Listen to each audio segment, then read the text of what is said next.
का Monday addition.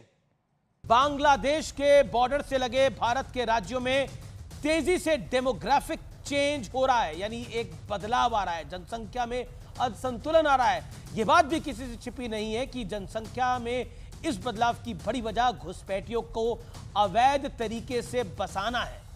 अब पश्चिम बंगाल की मुख्यमंत्री ममता बनर्जी ने बांग्लादेश में हिंसा के पीड़ितों को एक खुला ऑफर, मॉनसून ऑफर देते हुए कहा है कि वो उन्हें पश्चिम बंगाल में शरण देने के लिए बकायदा तैयार है। ये वही ममता बनर्जी है जो सीए की धुर विरोधी है।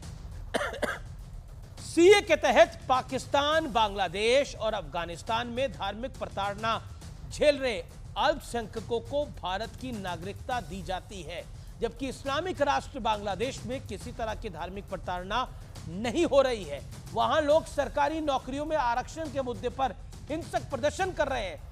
फिर भी ममता बनर्जी इन बांग्लादेशियों पर पूरी ममता दिखा रही हैं। दुनिया में 50 से ज्यादा इस्लामिक देश हैं। बांग्लादेश में अगर कोई प्रताड़ित है तो वहां उन्हें शरण मिल सकती है, लेकिन किसी ने कोई ऑफर नहीं दिया।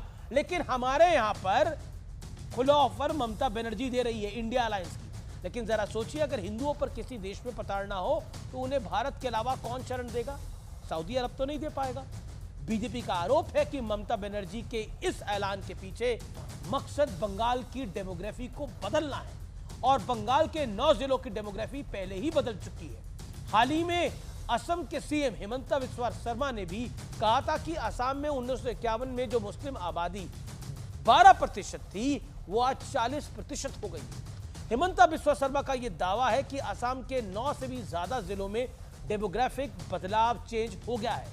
डेमोग्राफी में बदलाव की समस्या कितनी बड़ी है, इसका उदाहरण देखना है तो यूरोप और ब्रिटेन की सड़कों पे साफ देखा जा सकता है। इन देशों ने जिन लोगों को शरणार्थी समझकर पनाह दी, वही लोग आज उन देशों को आए दिन चला रहे हैं। इसलिए इससे पहले कि बहुत देर हो जाए, हमें वक्त रहते राजनीतिक फायदे को किनारे रखकर वास्तविकता को समझना होगा, और साथ ही साथ कई चीजों को ध्यान में रखना होगा। नहीं तो जब कुछ उजड़ जाता है तब पछताने का कोई फायदा नहीं होता। आज यूरोप में फ्रांस हो, यूके हो या जर्मनी हो, सब देश बड़े परेशान हैं, लेकिन शायद बहुत देर हो चुकी है। वो पुराना गाना है, कहीं देर ना हो जाए। कहीं अगर देर हो गई तो फिर कुछ नहीं बच पाएगा।